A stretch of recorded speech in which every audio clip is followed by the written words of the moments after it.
So, welcome everyone. This is the Buddhist Medicine and Yoga podcast. I'm very honored to have guest speaker Rob Preece. Thank Uh, you.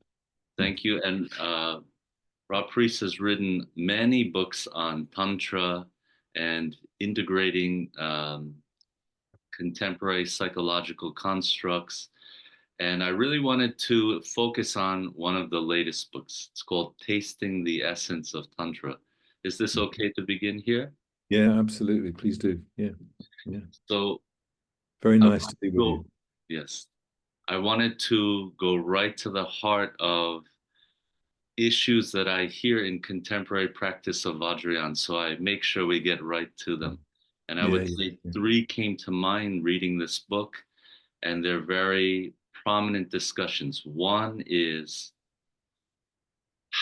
what is the role of tantric practice in also uncovering or addressing our psychological and relational wounds. How important is it that our Dharma practice actually touches and addresses those aspects of our experience, or Mm. is awakening completely separate?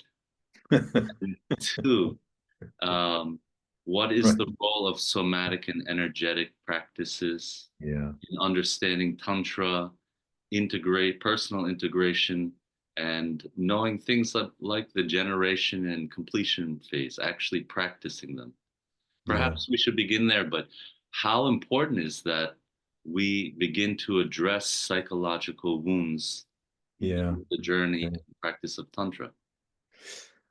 I mean, I guess for me, that's something that has grown out of my own relationship to it. I spent many years in retreat, and I think one of the things that began to be increasingly clear to me was that some of the things that were, in a sense, hindering going deeper with certain practices was that I would come up against my own psychological wounding. So it became more and more apparent that that needed to be part of the process, part of the practice. The question really was, how was I going to bring those two worlds together? Because that's not so traditionally spoken about. In fact, I think one of the things that I found personally was that when I came out of retreat and came back to the West, I went into psychotherapy for quite a long time. So although I'd been in retreat and done a lot of practice, it became very clear to me that I needed to do that work on my psychological process. And of course, I trained to become a psychotherapist as part of that. But all of that has led me to start to really explore how do we bring together tantric practice and working with psychological process so that they can be brought together.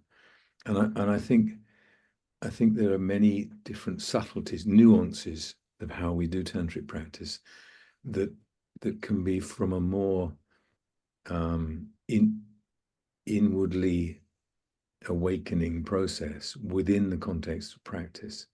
Almost like someone said to me once, like the phenomenology of tantric practice. How is it? How do I experience it? And what does it begin to awaken, or what does it begin to bring up in me that needs to be addressed? And I think different practices can stimulate our psychological process in different ways. And the question then is, do I have the tools to work with those processes that are being stimulated? And so I think there are some very basic um, ways of being with our emotional and psychological life that once we have that groundwork, when we bring tantric practice into that, and certain deity practices begin to stimulate the energy body, they begin to stimulate the emotional body and activate some of that psychological material, we'll have the capacity to work with it much more skillfully.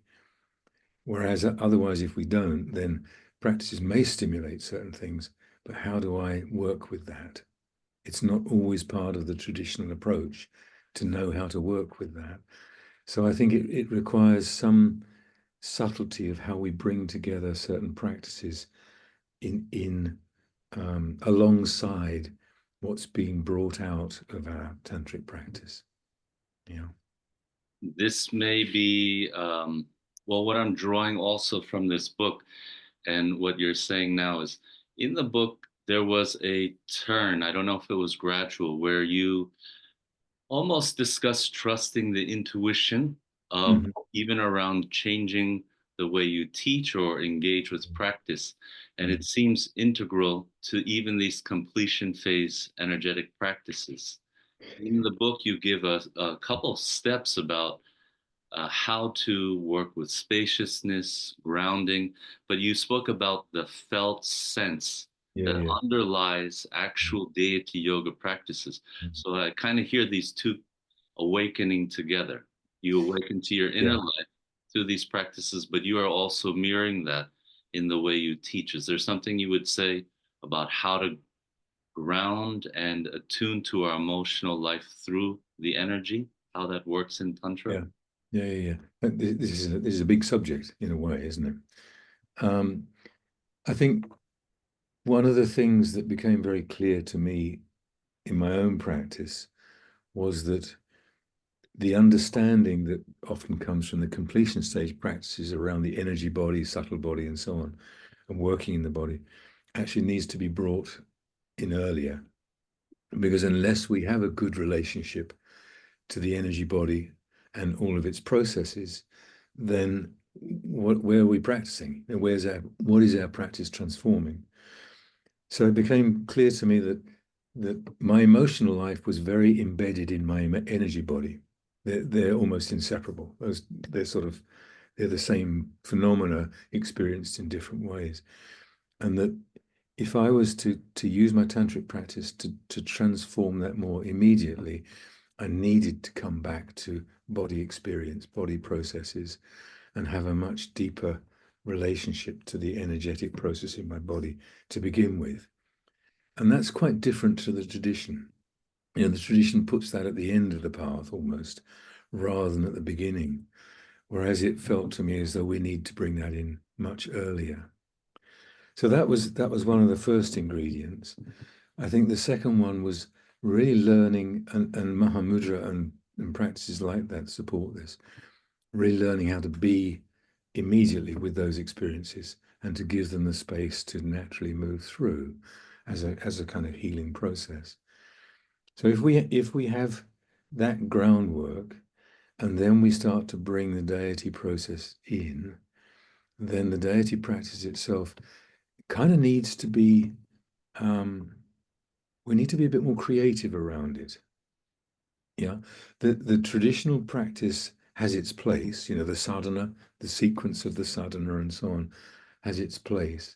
But if we're orientating more towards how we work with psychological process or energetic process, then it may be that we need to shape these things subtly differently and bring in a lot more deepening into the felt sense of the experience of the practice, as you say. So our relationship to deity practice is not just a sort of mind thing, but is very much something that is embodied, is brought into our felt experience. And I think maybe this was partly my experience. I've often found visualization a bit tricky. It's not something that's automatically been easy for me.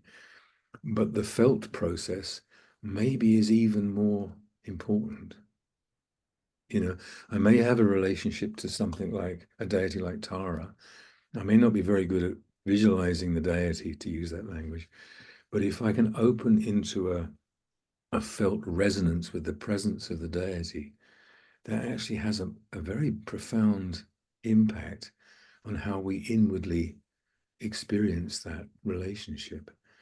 So the felt sense, the felt process has always felt to me to be the kind of almost like the thermometer of how is this affecting me?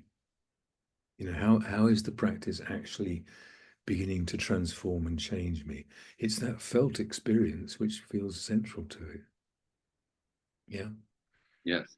In our practice communities, I often use the phrase in foundational Buddhist practice, we contemplate to turn the mind. We engage in reflection. But in the completion phase, we use the body or the channels to turn the mind. So it's really about Yeah, integrating the energy. And I'm wondering if it's such a pivotal entry point into the essence of Tantra, what are safe ways that we can introduce them? What ways have you modified these yeah, constructs? And you also mentioned equanimity and compassion for when things arise in your experience. absolutely. Yeah. Yeah. How do we do this safely? How do we do this in a way that is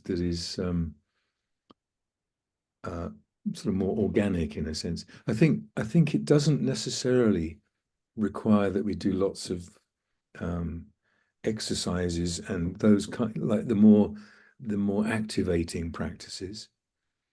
It feels to me as though it's more about becoming more sensitive to what's there already. So if I'm entering into my practice with an awareness of really deepening into the body and then shifting towards feeling sensation and the energy in the body, it's possible to do that in a relatively safe way that is not about activating something, but is just about responding to what's there. And for many people, there's a lot there anyway, especially if people have trauma in their system.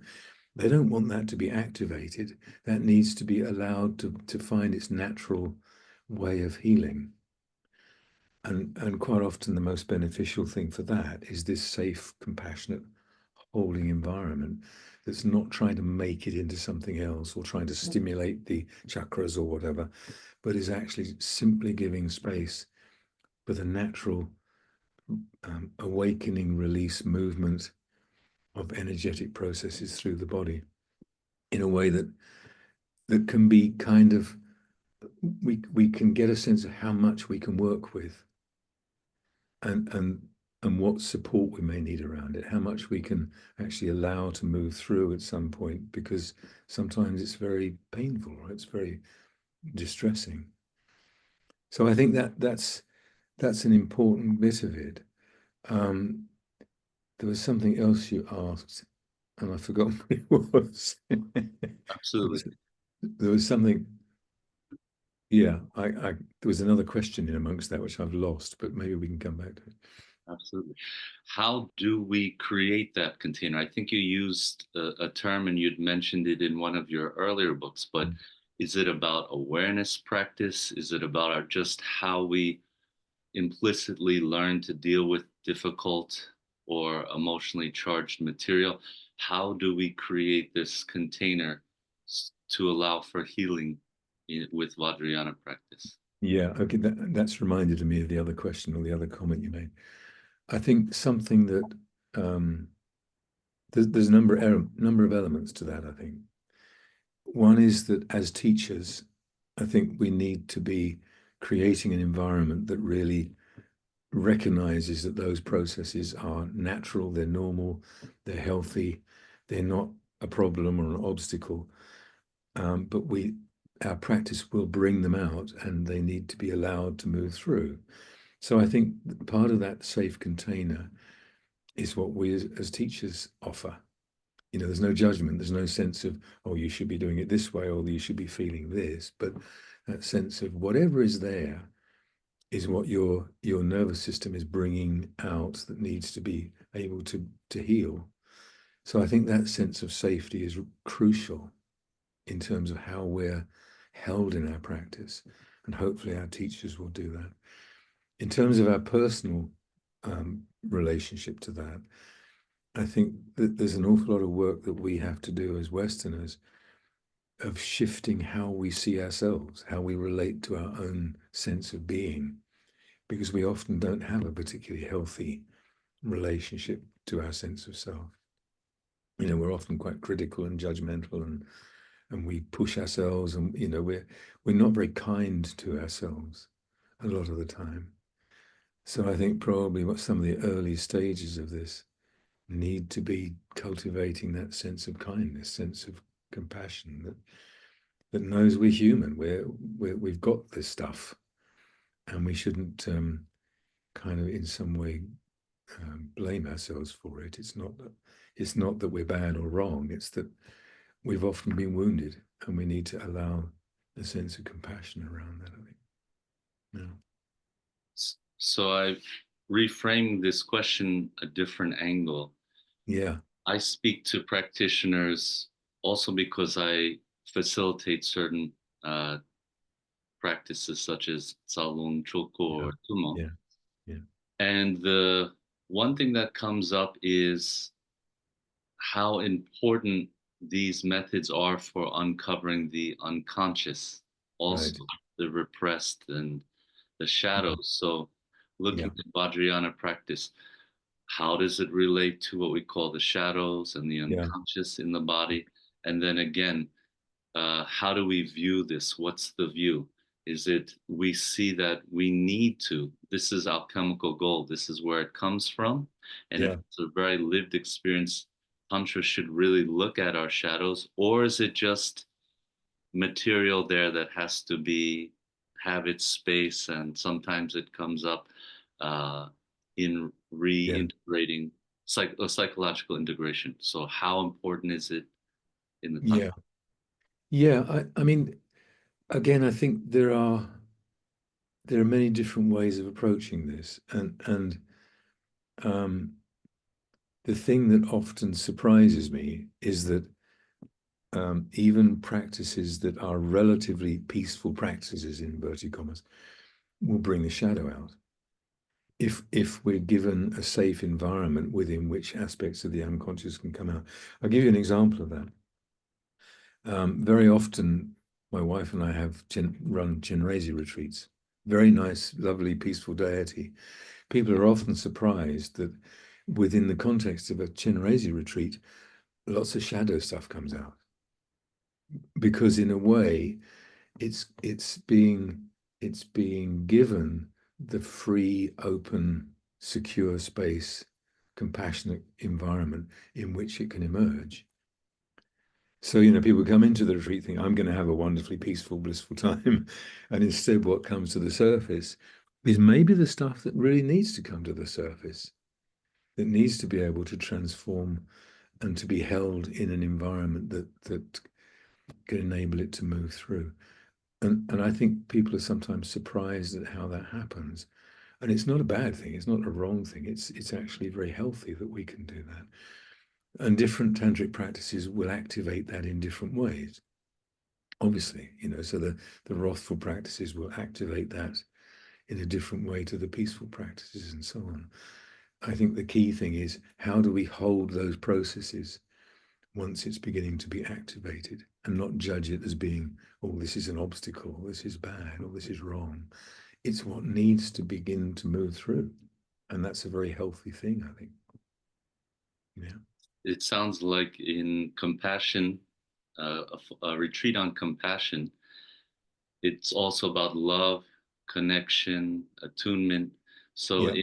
one thing that we find, you actually made the statement that I've felt it, I've heard this a lot, I've experienced it, but in different populations, even the experience of pleasure or joy in the body, sometimes it's hard to accept or open to Yeah, just as sure. much as the painful. And I'm Yeah. wondering how we relate to uh, sexuality, the sense of power, and specifically the overwhelming sense of joy. How does that relate to psychological healing and integration? Does it come up in the work that you do? Yes. Occasionally.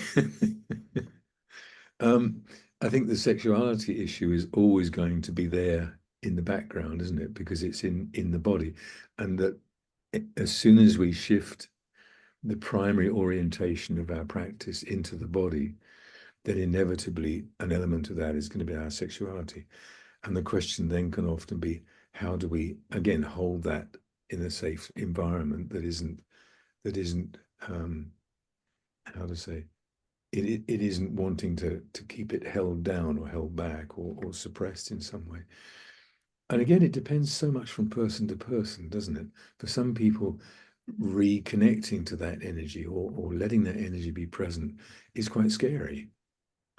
For others, it's a very natural thing. So it depends how we hold that process, or how that process is held, as to how much we can allow ourselves to enjoy it. And that's often a question, isn't it? I remember my primary teacher, Lama Yeshe, once saying that the trouble is we don't know how to enjoy ourselves. We turn our enjoyment into caca, he said, which I think, because we get very contracted around it often because we're a bit afraid of it, or we want more of it. So that the reaction to it is often the biggest problem, rather than, can I just allow it to move through?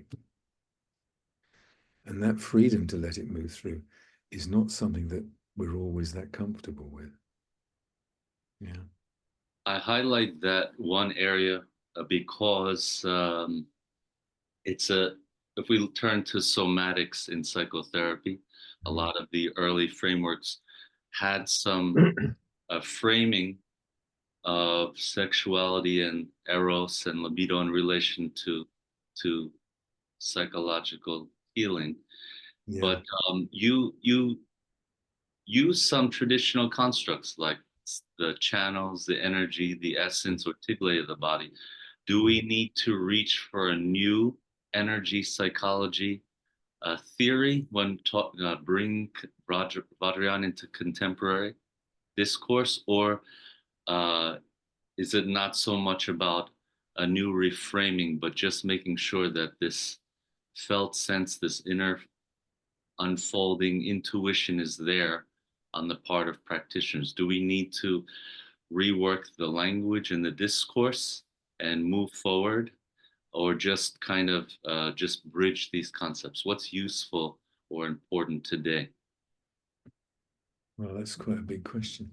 Um, I don't think, certainly from my own sense of it, I don't think it's about changing many of the traditional understanding, much of the traditional understanding, as much as how we begin to integrate that into our experience. And um, again, it's such an individual, personal thing, isn't it? That how we actually support someone with the awakening of these energies in the body through that system of the subtle body, Salung Tigle practices. It's, for some people, it's very immediate and very easy. For some people, it's overwhelming. For other people, it's something that is um, very dormant and is needing gradual awakening. It's such an individual thing in that, I think. So I don't think it's about we should discard it. I think it's such a useful paradigm and a necessary one, because that's so much part of our energy body, isn't it? The question can be, how do we skillfully enter into relationship with it in a way that suits each individual? And that's not necessarily been my experience of the traditional descriptions of practice. So a practice like the Tummo practice has a very extraordinary potential to it, but it needs to be refined so much person to person, because different people will experience it in such different ways. But you could read a text on it and it'll tell you to do certain things. But how we start to integrate that or relate to that in our own nervous system, from my own sense of it, needs to be more personally applied, actually. Does that respond to your question? Absolutely, absolutely. Yeah. I had two more questions before going on to, I think, an important topic about mentoring in Mm. Vajrayana practices. But one practically, can you share with listeners what is a sadhana? And then you actually Mm. offered an understanding of the structure of sadhana practice, and then mentioned the importance of not only the structure but the flow in which Yeah. we'll connect with experience. So, what is a sadhana, and how does it reshape our psychological experience? How much? Yeah, that's a really important area in terms of how we work with deity practice. Um, Maybe I could step back a few years to when I first began to do deity practice. So I guess I grew up at a time when most of the sadhanas of the deities weren't in English. So I was actually part of my early years of practice. I was translating them from Tibetan into English for my own practice. And I was, because I was doing some of the higher Tantra deity practices, those sadhanas were long, complicated, and required a lot of time and energy to actually go through them. And each sadhana had its own rhythm that would often take several hours to work through. Now, as monks in a monastery, working with those sadhanas and chanting them, it's fine. But as a yogi in the mountains, those sadhanas become a bit cumbersome. And so I was gradually guided to see how we could deconstruct them in a way that brings more of an immediate relationship to the practice that is being followed within the sadhana rather than the form of the sadhana itself. So it was some time before I began to get a real sense of, so what's at the essence of the sadhana? What is the heart of the sadhana? And what's the sadhana really trying to do? So if we, the term sadhana is, as you know, is method of accomplishment, a means of accomplishing the deity. And in principle, what it is, it's a flow of, I don't like the word visualization because it tends to get a bit too much connected with the eyes, but it's a flow of an inner vision that takes us through certain processes that gradually leads to certain particular internal experiences. And it's a flow that we begin to bring into the nervous system, so to speak, so that the nervous system begins to naturally attune to it and follow it. Yeah. Now, if we're reading a text, we could see the flow of it. If we take some of that language away and come to the internal process, we are following a certain thread of how visualizations evolve and change and transform us. And if we can slow that process down, if we can, drop into a more meditative process, space, rather than lots of concepts, then we can actually drop into the inner visionary process as it unfolds. And when we do that, we will start to feel how it's changing us. Yeah. And I think for me, that was a significant shift. And it was guided partly by the Tibetans that guided me in retreat. They were wanting me to, if you like, take the sadhana into my nervous system rather than a conceptual liturgy. And as I did that in my meditation, the internal processes of it became much more of a felt experience of transformation. And I think that's the way I've tried to teach these practices. So a lot of it is taking out some of the complex liturgy and actually coming back to what is actually happening here as the deity arises, as we begin to open to the presence of the deity, or we dissolve into Dharmakaya and re-emerge as the deity. All these processes are really a deep meditation experience that can go deeper and deeper. And the hazard is that we get caught up in complexity. We get caught up in liturgy, we get caught up in complexity because we think that's it. But that's not quite it. It points to it, but is that really it? You know, what it's pointing to is an internal process. And if we can tune into that, then it has a whole different unfolding in our nervous system. Am I making sense? Absolutely. It sounds provocative, but so actually so essential. And I think the private conversation that I always have is, hey, I've been practicing 30 years.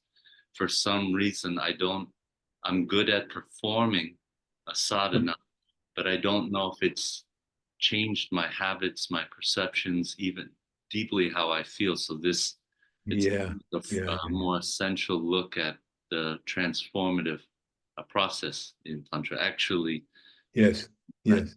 And having taught it this way and taught, I tend to teach particularly Kriya Tantra practices, so Chinese, Tara, Vajrapani, Manjushri, Vajrasattva, and so on.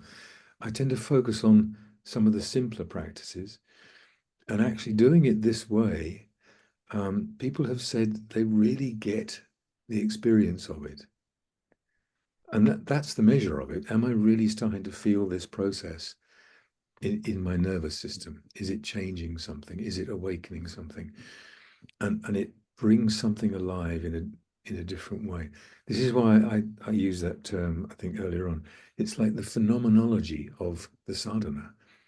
What's going on in my nervous system as I go through this unfolding process, rather than reading the text. anything around purification processes and Vajrasattva, and then also what is the connection between awareness practice? Many study Mahamudra with you.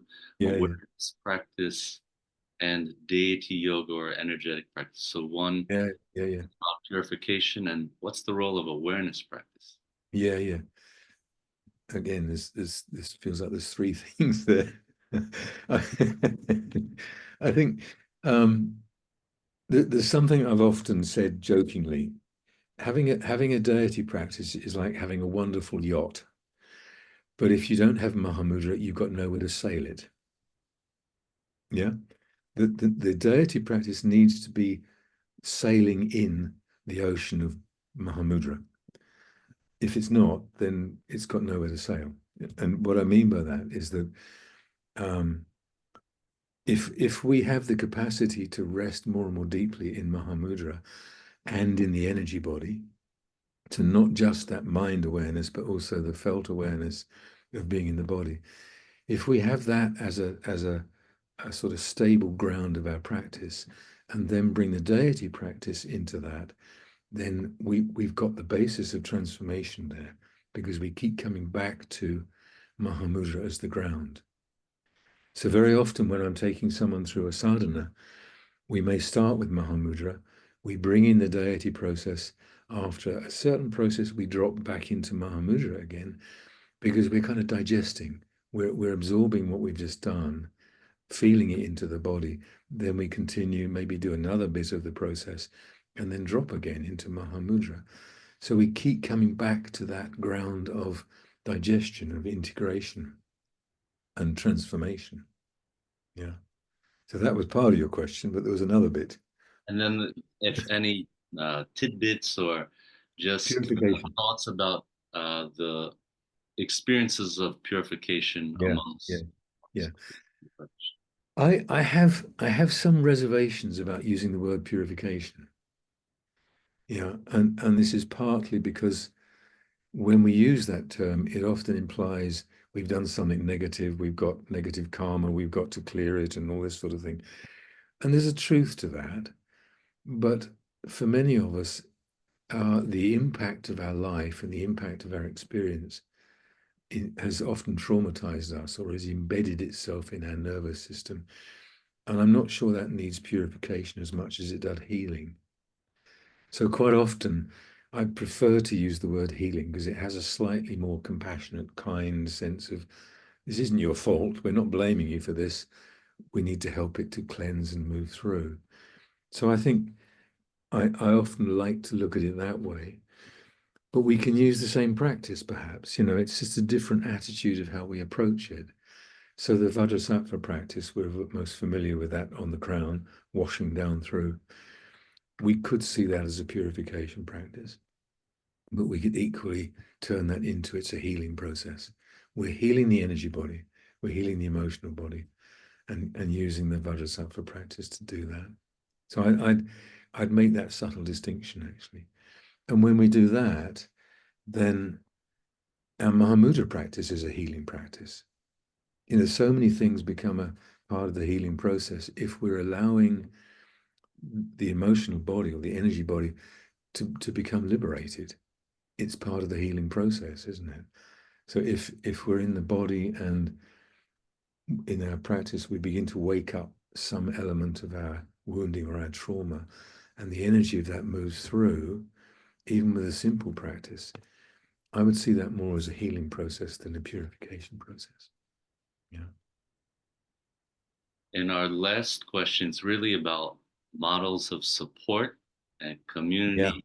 Yeah. Many undergo the tantric journey, Mm. and we have a relationship with the teacher or the lama, or Mm. some use the term guru.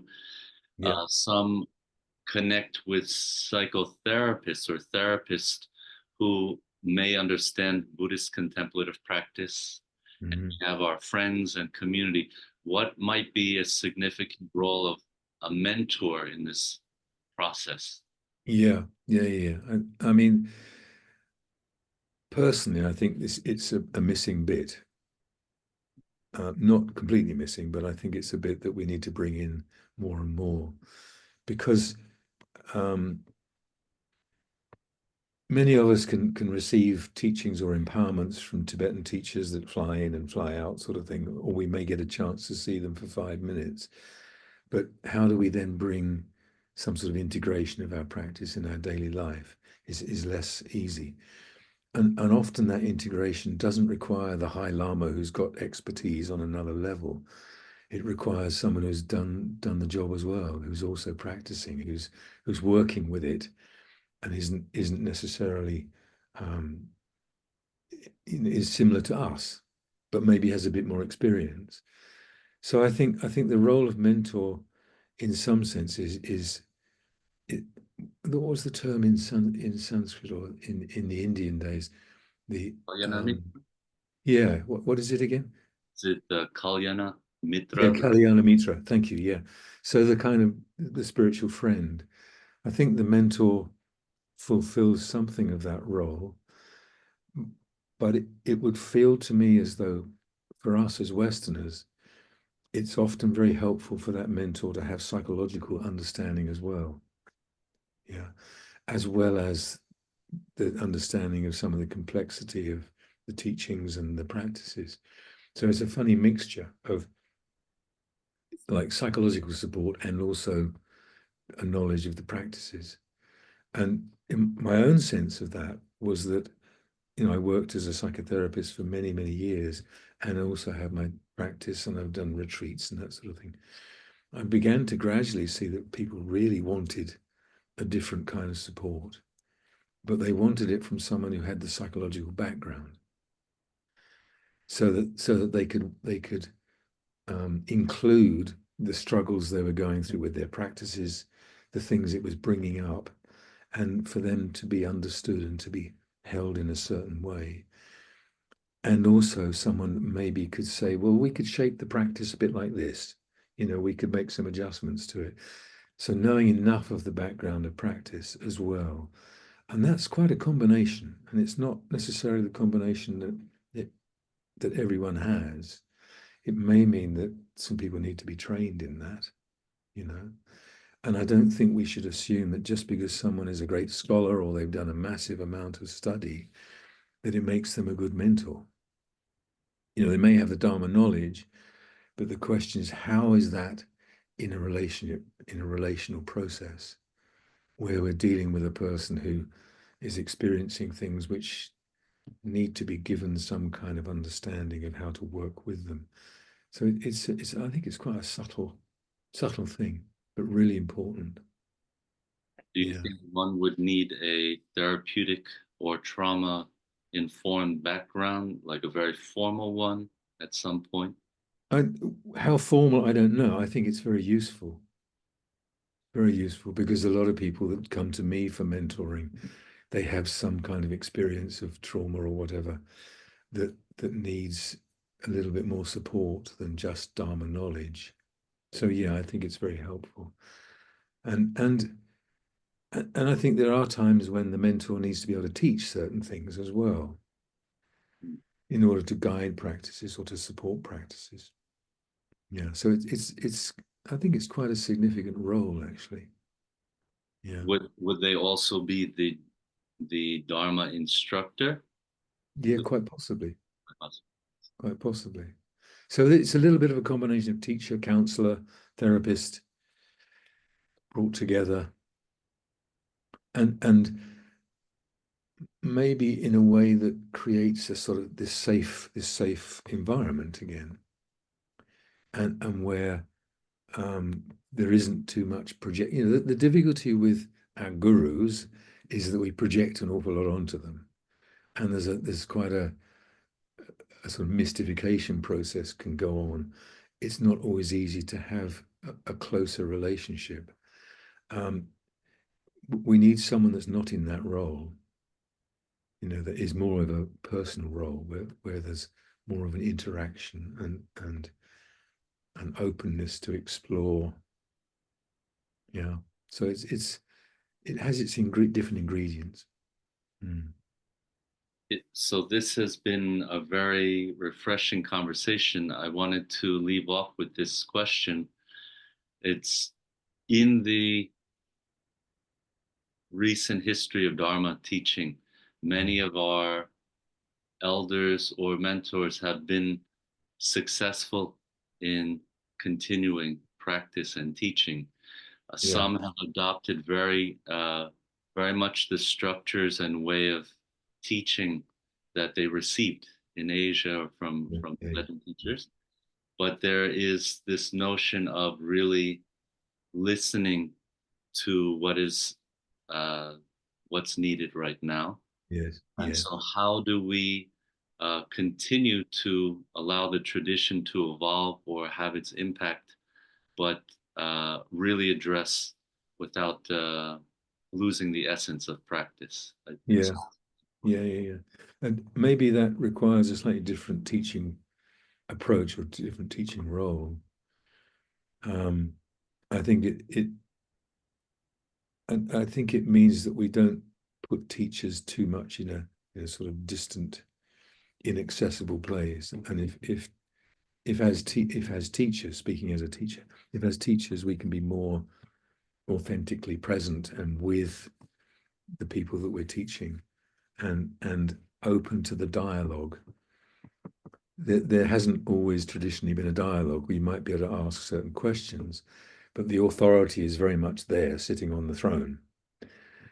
And I think that needs to shift a bit. So it isn't that we lose authority as teachers on some level, but that there's a much more open responsiveness to other people's experience and their wisdom, their knowledge, what they bring to it, and how practices, how they're finding practice.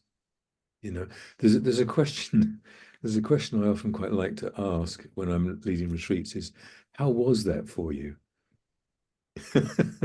You know, it's not a question I think many of my teachers, Tibetan teachers, have asked, but in terms of working with a group of people, and I've just led a meditation that has been a little bit experimental or a little bit exploring a practice in a particular way, I like to ask the question, how was that for you? You know, how did you find that? What did that do for you? Because it brings it back to the phenomenology again. What was my experience of the practice, and how did it shape something for me, or what did it bring out for me? And when we get that kind of feedback, certainly from my own sense of this, it becomes very clear that some practices don't work very well for Westerners. Other practices work really well, or they maybe need to be shaped in a way that touches us particularly. Or we could do it individually. You know, certain people need to be supported to do it a slightly different way. Or, okay, if you can't do it that way, try it this way. That dialogue is really important, I think. Sounds like there's some mutuality or even agency and Agency, empowerment yeah, that yeah, comes. exactly, yeah. I think so. I mean, I think one again coming back to my own Tibetan teacher, one of the things that he would often say is, "You trust your inner knowledge, wisdom, dear." He would say, you know, and I think there is something about that is supporting people to become more confident in trusting what they know they need for their practice by listening to their own inner wisdom. It gives more agency. It's more empowering, actually. Mm. So I really hope that listeners will see how this conversation can help heal a relationship with the body, the self, Yeah, and also Dharma yeah, practice. yeah. And I want to direct again everyone's attention to the book Tasting the Essence of Tantra, and how Thank you. can they be in touch with you even for mentoring for that capacity. Yeah, the mentor thing is tricky. I'm in my mid 70s and I'm trying to slow down a bit. And so I'm not taking on new mentoring clients, but people can see the work I do in other ways. And I have an archive series I'm working on, which is all the recordings that I've done over a whole series of courses over the years. I put them together as an archive module series that if people wanted to take part in that, they could do. The book can be got from Amazon, and there's other books in the series to do with different deity practices. And the thing about those books and the practices is that each of them, I'm trying to approach them along the sense of each deity has a particular healing modality to it, psychologically. So Vajrapani or Tara or whatever, they will support a healing process of certain things. And that's kind of what I wanted to bring into the book. Yeah. So that Essence of Tantra series is really looking at those practices. Yeah. Amazing. And the archival package, that is something you're working on at the time. Yeah, there's a series running at the moment. Oh, Uh, at the moment. and when this one finishes or as it comes to the end, I'm going to start a new series because there's been a lot of response to it. People have really found it valuable. And there's a process of supporting people in their learning about tantric practice and integrating it. So my website is mudra.co.uk, has information on all of that. So, and really nice to talk with you as well, James. Really nice to see you again and to do this together. Much appreciated. Thank you for taking this time, and I'm personally excited to follow up and study in those courses. So, Rob Preece, thank you so much for You're taking. welcome. Thank you, James, and you be well. Yeah.